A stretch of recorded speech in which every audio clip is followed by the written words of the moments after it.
algum momento, se continuar acontecendo essa demora toda, depois eu subir, eu vou ter que voltar a ser grosseiro. Isso é muito desagradável para mim, mas eu sei fazer, tá? Então evitem isso, depois que eu assobiar, tentem emudecer na hora, porque em algum momento, e eu vou precisar de um vídeo cada vez maior, não se esqueçam, a gente ainda está aquecendo, ainda mais com esse feriadão que teve, né? Me deu um sono desse feriadão. Terça-feira eu pensei em me suicidar antes de trabalhar, aí depois passou, certo? É porque eu sou normal, eu sou humano, por incrível que pareça. Galerinha, o negócio é o seguinte então, primeira aula, eu achei o A um pouquinho melhor que o B no rendimento ali. Às vezes é aquela história das perguntas, que são boas as perguntas, mas às vezes pode dar uma travadinha na aula, eu fui um pouquinho à frente. Mas a aula C deles foi ruim, eu não cheguei onde eu queria. Eu queria ter feito já uns toques sobre a prova no final da aula, não rolou. Eu só consegui chegar até a superfície equipotencial. E espero que a gente consiga superar eles agora nessa aula. Se tu não puder ler como aconteceu essa semana, de poucos terem lido, semana passada, semana retrasada, muitos leram, né? E nessa semana poucos leram. Eu vou fazer o seguinte combinado, quando não der tempo de ler tudo que tem para ler na tua vida, e eu confesso que vocês estão no ano atípico mesmo, tem muita coisa para ler, e mesmo que dê tempo para ler, não vai ter que absorver tudo, né? Eu faço o seguinte então, peço que vocês, faltou tempo, esquece então a física B que tu já viu ano passado, esquece a física E que tu já viu ano passado, e toca na C. Às vezes vale mais a pena tu ler a física C 3 vezes e não ler a B e a E do que abandonar a física C. Essa física que é a física do invisível, agora eu vou querer que vocês calem a boca mesmo, tá bom? Se vocês abrirem a boca eu vou ser grosso. Porque na primeira aula eu relevei, tive uma conversinha aí, eu fingi que não vi, para não causar mais mal-estar, eu já tinha sido grosseiro com a outra moça, mas eu vou meter a mão na cara de vocês e falar, cala a boca, se vocês não calarem. Tu vê que desagradável que vai ser para todos vocês. Não se esqueçam, vocês são jovens e imaturos. Quando vocês forem adultos, vocês vão lembrar, o filho da puta do Otávio estava certo, e eu estava errado naquela idade. Isso é muito duro. Eu lembro do João, meu primo. João, falei do João já? João é um monstro. João é um monstro. João, que carinho que eu tenho por aquele cara. Mas ele era um guri do mal na tua idade. Ele era do mal. Ele sabe disso, ele fala, eu era do mal. Uma vez ele, cutucando a parede da escola dele, lá em Laguna, quando ele morava comigo lá em Ituba, ele conseguiu a proeza de atravessar a parede e chegar do outro lado. O azar dele é que o furo saiu bem no meio do quadro, que era pintado na parede da outra sala. Aí apareceu, pintado, tem quadro que é nas escolas que não tem muitos recursos, eles pintam o quadro com uma tinta especial, uma tinta quadro, e aí usam a parede bem rebocadinha, óbvio, né, para escrever na parede. Uma vez eu dei uma aula num colégio desse, eu não consegui voltar lá, porque o quadro era tão nojento que eu não conseguia dar aula naquele quadro. Mas o João apareceu com um dedinho do outro lado da parede. Aí o professor estava dando aula, aí foi na outra sala, isso, tá? E aí pegaram o João então. O João tem só 1,90 m e poucos, 130 e poucos quilos, nada demais. E não é um cara gordo, é um cara largo. O pai dele tem 2 metros de altura, um pouco mais grosso que o João. O pai dele recebeu a notícia, seu Tunico tem que trazer uma lata de massa corrida aqui em Laguna, o cara de Jaraguá do Sul, que teu filho destruiu o colégio.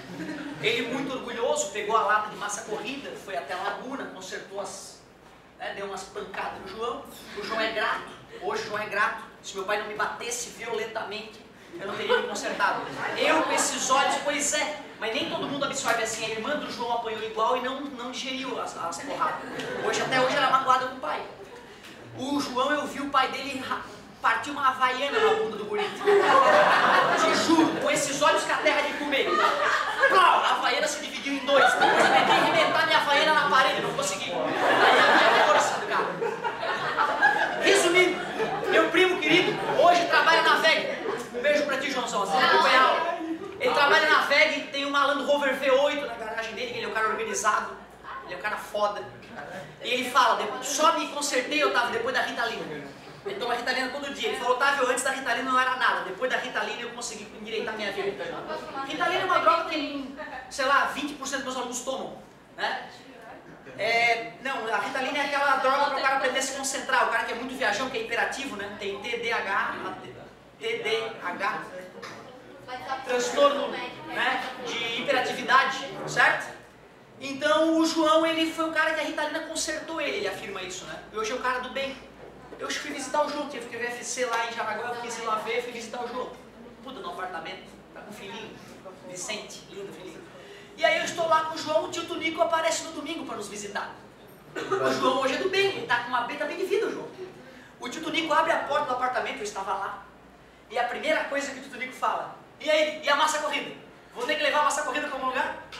Tu vê, cara, o guri se consertou, ele é um guri do bem, mas a cagada, a mácula persiste 10 anos depois. 10 anos depois o pai dele pega no pé dele. E aí, animal? E a massa corrida? Tá entendendo, cara? Eu quero te dizer que as cagadas que tu faz hoje, tu nunca mais vai apagar da tua vida. É uma tatuagem que tu faz na tua testa. Tu nunca mais vai apagar. Amanhã eu estudo, professor. Ah, deixa de ser idiota. Tu acha que tu não estudou hoje, tu vai estudar amanhã? Amanhã era pra estar estudando outra coisa já, cara. Não se esquece. Tu vê, olha quanto tempo eu perdi por causa de vocês. Né? Não valeu a pena ter abrido a boca. Ah, agora vai. O que é isso aqui? O que é isso aqui? Força, que tipo de força? Gravitacional, não é? Magnética, não é? Campo magnético, campo elétrico. Elétrica, né? Carga elétrica, né, gente? Força elétrica pode ser atração, mas pode ser os opostos, os iguais. É o constante. Constante eletrostática do vácuo, o 9 vezes 10 na 9 que nós falamos na aula passada. Carga 1, carga 2, distância ao quadrado. Quer dizer que a força elétrica é diretamente proporcional ao produto e inversamente proporcional ao quadrado da distância. Quer dizer que quando as cargas aumentam, a força aumenta na mesma proporção. Porém, quando a distância aumenta, a força diminui com o quadrado, não é isso? Deixa eu ver se a galera lembra. 4 vezes mais distante, mantendo a carga constante. 16 vezes menor a força. 6 vezes mais próximo, mantendo as cargas. 6 vezes. Maior agora, porque eu aproximei. Tudo bem pra vocês? Isso já foi há muito, né? Se não pegou a mãe ainda, talvez eu não possa mais te ajudar. Agora olha só. Depois dessa ideia de força elétrica, nós vimos que basta a presença de uma carga elétrica para eu perceber que tem alguma coisa acontecendo aqui em volta. O nome desta coisa invisível? Campo elétrico, porque é a presença de uma carga elétrica. Então o que é o campo magnético? Quando tem uma carga magnética, que é o popular ímã, certo? Então uma carga magnética gera um campo e a gravidade. Uma carga gravitacional. O que seria uma carga gravitacional? Uma massa atrai? Então é a massa que gera a gravidade. Então em volta de um corpo, em volta de uma massa, existe um campo. Mas eu não quero só teoria, eu não quero só que tu saiba que campo elétrico é uma região perturbada pela presença de uma carga elétrica. Eu tenho que saber medir campo elétrico. Os físicos começaram a fazer experimentos e viram que usando aquele aparelhinho de medir força, tu usa o dinamômetro amarrado a uma carga de teste, tu vai lá numa certa região do laboratório e mede o campo elétrico, mede a força e mede a carga. Quando tu dobra a carga de teste, a força dobra, por isso que essa definição é tão boa. Olhando para essa fórmula, quais são as 3 perguntas óbvias? Qual é o campo e eu forneço? Qual é a força e eu forneço? Qual é a carga e eu forneço? Lógico. Só que fica trabalhoso tu depender de um experimento para calcular campo elétrico. Aí então vamos usar um pouco de matemática, isola numa e aparece outra fórmula para calcular campo elétrico. Qual é a diferença gritante entre essas duas? Isso, numa delas ele está me fornecendo a distância até uma carga e essa carga é a de teste? Não. Essa não, é a carga que está gerando o campo elétrico. Então eu tenho que saber a carga geradora e tenho que saber a... Nessa outra é totalmente diferente, eu tenho que saber o valor da carga de teste, não da carga que está gerando o campo. E também tem que conhecer... Então elas são bem distintas. O aluno que fala, professor, eu não sei qual usar, ele está viajando totalmente. É só tentar as duas, uma vai dar, a outra não. Porque uma vai ter o F, a outra não. Uma vai ter o D, a outra não. Certo? Então é só coragem de tentar. Bom, força é uma coisa importante na vida, mas é muito mais importante energia. Energia de que tipo? Potencial elétrico, também conhecido como? Trabalho. Fica à vontade, querida. Tem problema. Pode ser, claro.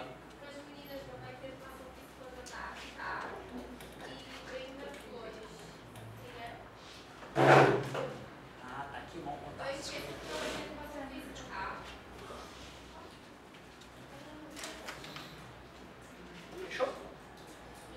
Nada, querida. Olha só, galerinha. Usando a ideia de trabalho, força vezes distância vezes o cosseno do ângulo, que vocês vão trabalhar em outra física aqui, eu a partir dessa fórmula obtive essa. Qual é? Duas diferenças importantes. Ops, aqui tem um erro. Duas diferenças importantes, quero ver.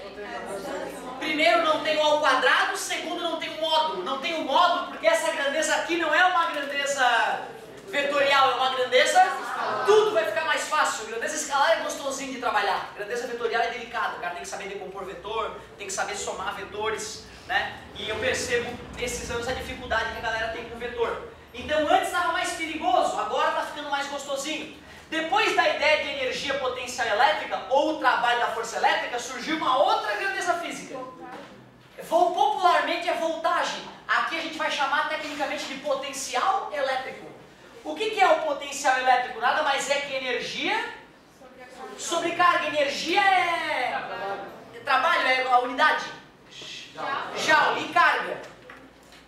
Coulomb. Joule por Coulomb é a unidade do potencial. No dia a dia a gente fala que é volts da tomada, tomadinha, volts. Joules por Coulomb. Fiz um experimento, calculei a energia de uma partícula de teste, dobrando a partícula a energia dobra, por isso que essa é a definição de potencial. Só que fazer experimento é um saco, é caro, é trabalhoso. Isola numa?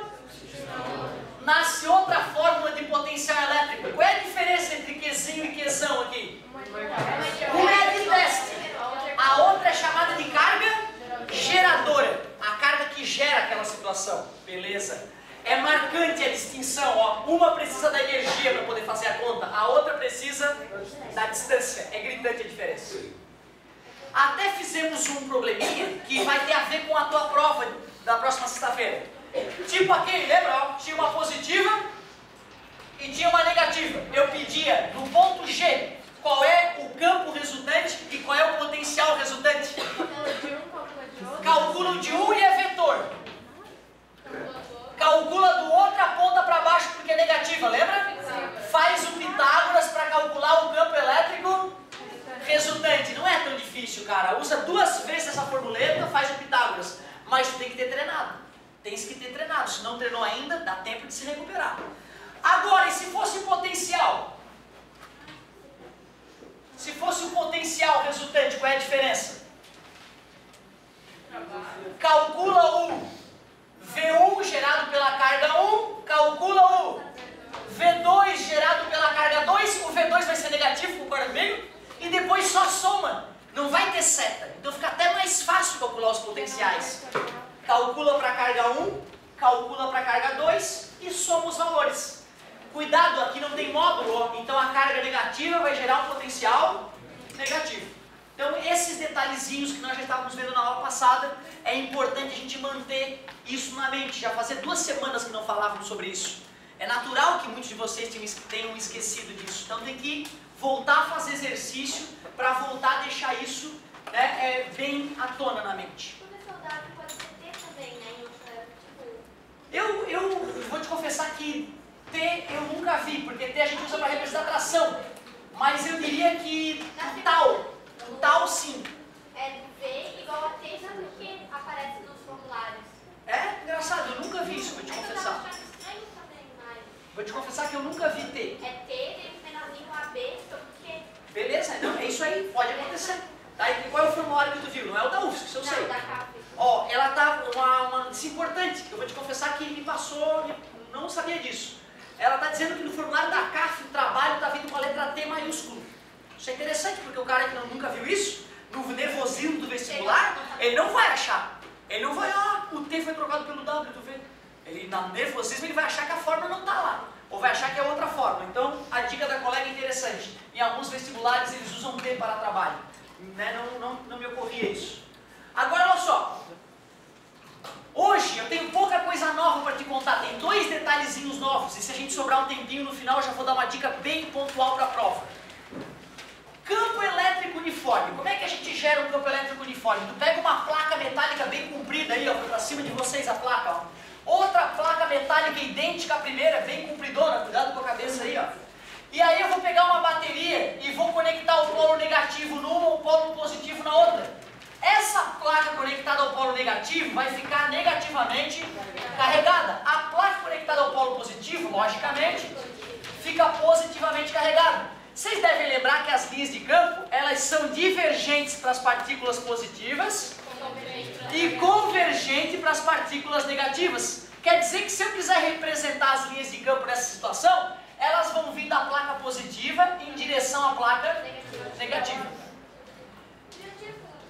Isso, mas eu não comentei alguns detalhes interessantes que eu vou começar a comentar agora. Por enquanto não tem nada de novo, confesso. O negócio é o seguinte: se eu pego uma partícula de teste, coloco amarrada no dinamômetro e coloco ali, eu vou medir a força. Assim eu vou poder achar o campo elétrico. Se eu faço esse experimento aqui, aqui ou aqui, dá todos os lugares dá igual. Tu vê, eu só fui fazer esse experimento ano passado, eu já estou dando essa aula há um tempão. É tão legal quando tu vai na prática ver e mede e, pô, bateu mesmo, cara, bem como a teoria me ensinou. Então é importante tu saber que entre placas paralelas carregadas, o campo elétrico é do tipo especial, chamado uniforme, porque em qualquer ponto apresenta o mesmo valor, o mesmo resultado. Tranquilo? Aí tu vê, né? Eu atrasei o quanto eu pude te apresentar essa fórmula que eu vou te apresentar agora, porque é uma fórmula que eu sei que é muito raramente usada. Eu não lembro de uma questão de vestibular que usasse ela. Mas só para tu não ficar com o teu coração desconfortável na leitura da apostila, o negócio é o seguinte: o que é densidade? É massa sobre volume. Mas imaginem vocês que eu peguei um caminhão de areia, eu sei lá, 1 tonelada de areia chegou lá em casa, e eu quero cobrir um terreno que tem um barro feio, eu quero cobrir com uma areinha bonitinha. Então eu peguei esse 1000 quilos de areia, 1 tonelada, e despejei nesse terreno. Esse terreno que tinha 20 metros quadrados. Tu concorda que dá para calcular qual é a densidade superficial de areia que eu joguei no terreno? 1000 toneladas. É só tu pegar as 1000 toneladas e em vez de volume, tu vai usar uma área, né? Certo? Tu vê, densidade é volumétrica. Mas se eu quiser calcular uma densidade da superfície, eu posso, né? Então ficou 1000 dividido por 20. Corta o zerinho, 100 por 2, 50 quilos em cada metro quadrado. Tudo bem?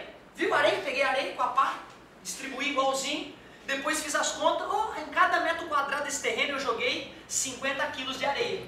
50 quilos de areia por metro quadrado. É a densidade superficial, porque densidade é volumétrica. Não é isso? Nada demais. Tu já viu areia? Tu já viu terreno? Tudo no teu cérebro fecha. Porém, aqui apresenta uma certa quantidade de carga, que é negativa. Essa placa tem uma certa quantidade de carga espalhada ali, que é... Essas placas têm uma superfície, uma área, né? Lado vezes lado. Beleza? Tu concorda que pela mesma ideia anterior eu posso calcular a densidade superficial das cargas? Eu posso pegar a quantidade de carga e dividir pela área da placa. Por que isso aqui é pior para o teu coração aceitar isso? Tu já viu carga na tua vida? Tu já sentiu, meu querido, mas tu nunca viu, olha ali uma carga ali, ó um caminhão de carga passando. Carga elétrica? Não, tu nunca viu. E o teu cérebro funciona bem com coisas palpáveis e funciona mal com coisas abstratas, é do nosso ser. Por isso que é tão mais delicado a física ser a física do invisível.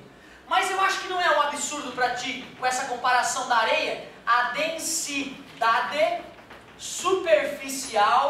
superficial de carga elétrica. Densidade superficial. Muito raro de tu usar isso, meu querido, muito raro. Qual é a unidade? Deixa eu ver. Coulomb por metro quadrado. Coulomb por metro quadrado. Quantos coulombs tem naquele metro quadrado? É através dessa grandeza que a gente descobre. Mas é de forma grande assim, metro quadrado? Não, é que eu posso fazer isso, por exemplo, no celular de vocês, tem várias plaquinhas dessas minúsculas ligadas à bateria do celular gerando campos uniformes. Tudo quanto é aparelho de televisão, todos os aparelhos mais idiotas têm isso aqui dentro deles. Só que é tudo pequenininho. Mas não é pelo fato do objeto ser pequenininho que eu não posso calcular a densidade superficial em coulomb por metro quadrado. Vai dar zero. E pode dar zero, viu? Mas pode ser. Tu vê, olha só. Mesmo numa área pequena, pode dar 1000 coulombs por metro quadrado. Mas como a área é pequenininha, tem bem pouca Mas a relação carga por área deu um valor grande, tá beleza? Agora olha só, gente. Como é que se define o campo elétrico uniforme aqui nesse interior? Tu concorda que esse campo veio das cargas nas placas? Então, quanto maior a carga, maior o campo. Só que essa carga está distribuída na superfície. Quanto maior fossem as placas, mais diluída estaria a carga. Por isso que para calcular o campo elétrico eu pego a densidade superficial de carga e divido pela característica do material que está entre as placas. O módulo, por que é módulo? Porque é uma grandeza vetorial e o vetor vai do mais para o... Como eu não tenho que me preocupar se vai dar positivo ou negativo, porque o vetor é que vai indicar para onde a grandeza aponta, eu não vou precisar me preocupar com o sinal. Parabéns. Esse E0 aqui é chamada permissividade absoluta do material. Só vai aparecer vácuo pra gente. Mas tu nem precisa decorar que é 8,85 vezes 10 a menos 12, porque tu não vai usar. Então gastar memória RAM com isso não precisa. O K eu quero. Quanto é que é o K mesmo? 9 vezes 10 a 9. Esse eu quero. Olha, nesses anos todos eu não lembro uma mísera vez de ter usado essa maldita fórmula. É possível que no teu vestibular caia, a gente não pode dar sopa pro azar. Mas eu prefiro muito mais que vocês treinem todas essas fórmulas aqui que vão cair, tenho certeza. Inclusive na próxima prova, de sexta-feira, tu vai ter que usar, tu vai ter que usar, tu vai ter que usar, tu vai ter que usar. Certo? As outras não, aquelas grandinhas ali não. Mas essa aqui eu duvido que tu use tão cedo. Mas pelo menos agora a gente viu que para definir campo elétrico uniforme é pegar a densidade superficial, dividir pela permissividade absoluta do material. Nada demais. Qual é a diferença de permissividade e permeabilidade? Porque eu não sei o que é. Elas, na verdade, é o seguinte, ó, a permeabilidade magnética tem a ver com o campo magnético. É quando o material deixa o campo magnético atravessar aquela região. E permissividade é para elétrica, é para ver quanto o campo elétrico pode penetrar naquilo. Ou seja, uma borracha ela vai isolar um pouco o campo elétrico. Ela vai ter uma baixa permissividade. Ou permeabilidade, só que permeabilidade é para ímã e permissividade é para campo elétrico. Certo? Ela vai voltar em nossas vidas depois, tá? Ela vai voltar em nossas vidas. Aliás, não conta pra ninguém, ó. Mas esse K, quando o Coulomb escreveu a lei dele, ele escreveu assim a lei de Coulomb, ó. Deixa eu mostrar aqui, ó. F é igual 1 sobre 4πe0 vezes carga 1 vezes carga 2 dividido pela distância ao quadrado. Isso depois foi chamado de K. Olha o que é o K, ó. 1 sobre 4πe0. Eu ainda acho que ele fez assim para disfarçar da lei de atração das massas de Newton. Olhando assim, nunca o cara ia perceber que é uma constante multiplicada, sacou? Então eu tenho pra mim que ele deu uma treteada ali pra ficar bonito na foto. Aí depois a galera, pra que pensar assim? Vamos chamar de K essa porcaria, fica muito mais bonito. Tá beleza? Mas agora tu já sabe inclusive a relação matemática entre permissividade absoluta e constante eletrostática, que legal. O K é igual a 1 sobre 4πe0. Beleza? Tu vê a outra turma, eu acabei não comentando isso porque não teve ninguém que fez essa pergunta. Então eles, por enquanto, vão ficar achando que o K e o E0 são coisas totalmente distintas e desconexas. Você já sabe que existe uma conexão histórica entre o K e o E0. Beleza, adorei o comentário. Então relaxa. Vai ser difícil de encontrar uma questão da apostila que trabalhe isso, deve ter uma. Né? O autor da apostila deve ter criado uma questãozinha, pelo menos, para tu ter que mexer com a fórmula que ele colocou na apostila, né? Seria estranho, né? Tem na apostila do cara uma fórmula que tu nunca usou, que não precisou em nenhum exercício, fica esquisito, né? Mas eu acho muito pouco provável que o teu vestibular te exija o uso dessa fórmula. Segundo momento importante da aula, que é coisa nova. Dá uma olhada no que eu vou fazer aqui para te explicar o que é superfície equipotencial. Não que o nome não seja autoexplicativo, né? Mas vamos entender bem o que significa isso. Na prova de sexta-feira, essa palavra vai aparecer no texto lá. Então, para que tu consiga compreender bem. Olha que simples a ideia, galera. Carga positiva. Como é que fica as linhas de campo mesmo? Isso. É isso aí. Na outra sala, uma menina fez quase uma dancinha para explicar o negócio. E eu concordei. As setinhas vão para fora. Show de bola. Como é o nome dessas linhas? Linhas de força ou linhas de campo. Divergentes, sim. É a característica delas. Perfeito. Agora pensa comigo, ó. Em volta dessa carga, imagine uma circunferência. pela definição de circunferência, essas distâncias são todas iguais, né? Se eu fosse calcular o potencial elétrico naquele ponto ali, o potencial elétrico aqui, ó, K vezes Q sobre D, vai dar um valor, tipo 20 volts. Quanto é que daria aqui? Porque não mudou nada, né? Não mudou a carga, não mudou a distância. E aqui, e aqui? E ali? Engraçado. Se fosse 3D, né? Teria uma esfera em volta dessa carga, onde em qualquer ponto dessa esfera tem o mesmo potencial. Se é o mesmo potencial, eu chamo de equipotencial. Equi é igual, né? Equivalente potencial. Então, o que é uma superfície equipotencial? É uma superfície onde nela os potenciais são todos... Meu Deus, que simples a ideia. É só teórico? Por enquanto, sim. Por enquanto, sim. Outra. Se eu pegar uma outra esfera maior, tu acha que nessa esfera maior o potencial vai ser maior ou menor?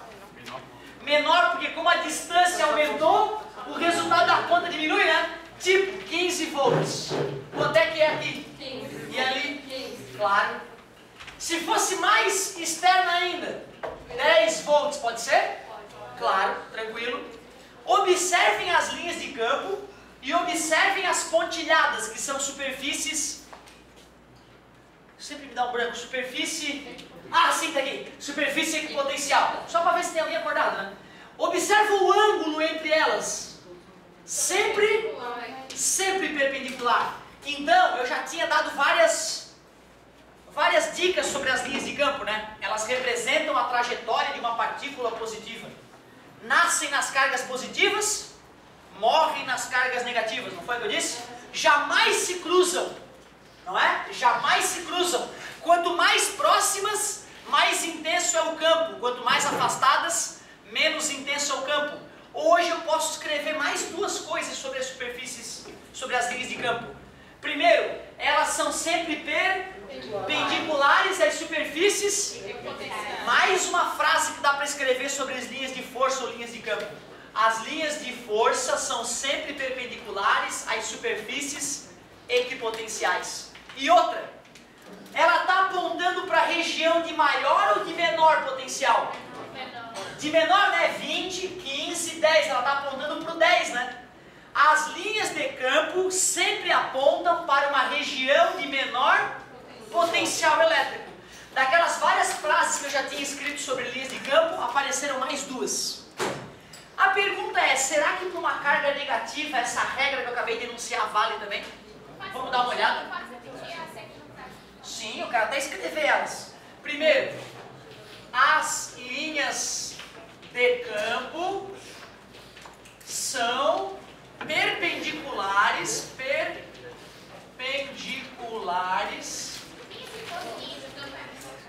Sim, são sinônimos. As superfícies equipotenciais. Mais para o final da eletrostática, eu vou reescrever todas essas características das linhas de campo numa vez só, certo? A segunda, antes de confirmar, eu quero estudar aqui com vocês uma situação, ó, carga negativa. Linhas de campo convergentes são, perfeito. Vou fazer só algumas aqui para a gente não infartar. Vamos ver se é a mesma coisa. Aqui eu vou pegar uma superfície equipotencial. Como a carga é negativa, o potencial vai dar negativo, tipo menos 30 volts. Se eu faço uma superfície equipotencial mais externa, menos 40 não dá, porque como a distância aumentou, eu vou dividir por um resultado maior, o número vai diminuir. Então vai dar tipo menos 20, depois a próxima vai ser menos 10. E aí, aquela regra anterior, que as linhas de campo apontam para a região de menor potencial, continua valendo? Continua valendo? Não é o contrário, é igual? Olha a seta. A seta não está apontando para menos 30? Menos 30 não é menor que menos 20? Então continua valendo a regra. A regra é geral, seja para cargas positivas ou para cargas negativas. Vai ser aqui embaixo. As linhas de campo apontam para a região de menor potencial. potencial. Quer dizer que você tem uma seta aqui, ó, uma seta, não interessa onde é que está a carga, tem os pontos X, Y e Z. Qual é que tem o maior potencial? O meu potencial É porque ela aponta para a região de menor. Ela está apontando em direção ao X, então o X é o menor. E o maior é o Z. Então quem é que tem o menor potencial? Quem é que tem o potencial médio? Claro, está no meio. Tá, mas o importante é tu saber, aliás, tu pode saber se é uma carga positiva ou negativa que está gerando essa seta? Sim, porque pra fora é positivo. Depende onde é que está a carga. Se for uma carga aqui, ela é positiva. Mas pode ser uma carga ali que está gerando, né? Aí ela teria que ser negativa. Tu viu a seta só? Não quer dizer que seja positivo ou negativo. Mas com a informação que tu deu que o X é maior. Não, tanto nessa a regra valeu quanto nessa. Então se eu posso perguntar isso aqui, ó, quem é o maior potencial? Eu não tenho que saber, é o Z, porque a linha aponta para a região de menor. Agora, não interessa se a carga geradora é positiva ou negativa. Se for positiva, a carga tem que estar aqui, para a linha estar divergindo. Se for negativa, a carga tem que estar ali, para estar convergindo. Tá beleza? Isso é uma coisa importante de ficar claro. Desculpa a demora, cara, te interrompi. Fechou? Obrigado, garoto. Ô, galerinha, depois desses comentários, como rendeu melhor aqui? Pegou na veia, foi melhor. Eu acho que vale a pena eu fazer um outro comentáriozinho já mais relacionado com a prova. Aliás, para dar por encerrado o conteúdo do volume 2, o conteúdo teórico, né? Não que a gente vai abandonar os exercícios. Teve uma vez, eu lembro que eu me magoei muito no terceiro ano. O professor deu essas aulinhas, eu com uma interrogação no coração, sempre duvidando de tudo e todos, eu não confio no ser humano, tu sabe como é que eu sou. Então eu, com o coração assim apertado, acertava o exercício, mas o coração na dúvida. O professor um dia dá uma aulinha assim, ó, pessoal, o que é isso aqui? Aí eu participava muito, né? Era até um pouco chato. Potencial, beleza. Galerinha, o que é isso aqui? Beleza, campo elétrico, professor. Olha para as duas fórmulas, como é que eu poderia relacionar potencial com campo? O que uma tem que a outra não tem? O ao quadrado e o módulo, né? Ignorando o aspecto do módulo ali, o que está faltando? Só o ao quadrado. Tu consegue perceber que se eu multiplicar o campo por distância, elimina o ao quadrado? Por isso que se eu pego um campo elétrico e multiplico por distância, fica igual ao potencial. Campo elétrico multiplicado pela distância, cancela o ao quadrado com a distância, dá igual ao potencial. O professor botou essa fórmula ali, eu fiquei todo bobo, que beleza. Vou matar um monte de questão essa tarde. Fui lá e fiz várias questões e errei todas. Aí voltei tudo para a sala de aula. Fui para assistência, pô professor, essa fórmula aqui, cara, comecei a fazer exercício, deu tudo errado. Tudo errado. Aí ele, não, peraí. Esta fórmula só vale para campo elétrico. Aí muda tudo, né? Só vai dar para usar essa fórmula bonitinha quando tiver duas placas paralelas carregadas. E aí o campo ali dentro fica uniforme. Então tu vê, aquela fórmula é muito bonitinha e até fácil de entender matematicamente. Mas tu só pode usar ela para resolver problemas para campo uniforme. Se for uma carga isolada como essa, isso aqui é um campo uniforme? Não. Então esquece essa fórmula. Outra, hein? Olha só. Isso aqui que eu estou fazendo aqui é uma superfície equipotencial. Vamos supor 20 volts. Aqui é uma outra superfície equipotencial. Vamos supor menos 10 volts. Tá vendo que continua valendo aquela ideia do perpendicularismo entre as linhas de campo e as superfícies equipotenciais? Consegue se perceber que a linha de força ou linha de campo está apontando na região para a região de menor potencial? Tudo sendo respeitado, né? Aquela fórmula é isso aqui, galera. Ó. Se eu te dou a distância entre essas linhas, tipo 0,2 metros, tu sabe o potencial da linha A e o potencial da linha B.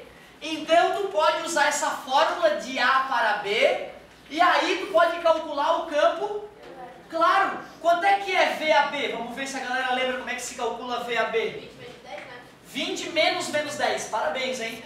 20 menos 10. É uma menos a outra, né? A gente falou isso na última aula. Campo elétrico, não sei. Que distância tem entre as linhas? 0,2 menos com menos? Vai dar 30 sobre 0,2, logo o campo elétrico fica 150 newtons por coulomb. Um exemplo bobinho dessa fórmula ali. Só não se empolga com ela porque é só para campo uniforme. Foi meu erro, perdi uma tarde de exercício por causa dessa cagada aí que eu fiz. Certo? Olha, de matéria, de conteúdo mesmo para discutir, nós falamos praticamente tudo que tem na apostila volume 2. E agora eu quero usar esses minutinhos que eu tenho para dar uma dica para a prova, que tem a ver com essa matéria. Certo? A turma A não ganhou, tu vê, a turma A não ganhou essa parte. Que pena. Mas eu vou avisar para eles, se eles quiserem olhar no vídeo, né? Não fica magoado. Eu percebi que o A tá meio magoado comigo, sabia? Não me ofereceram um moletom.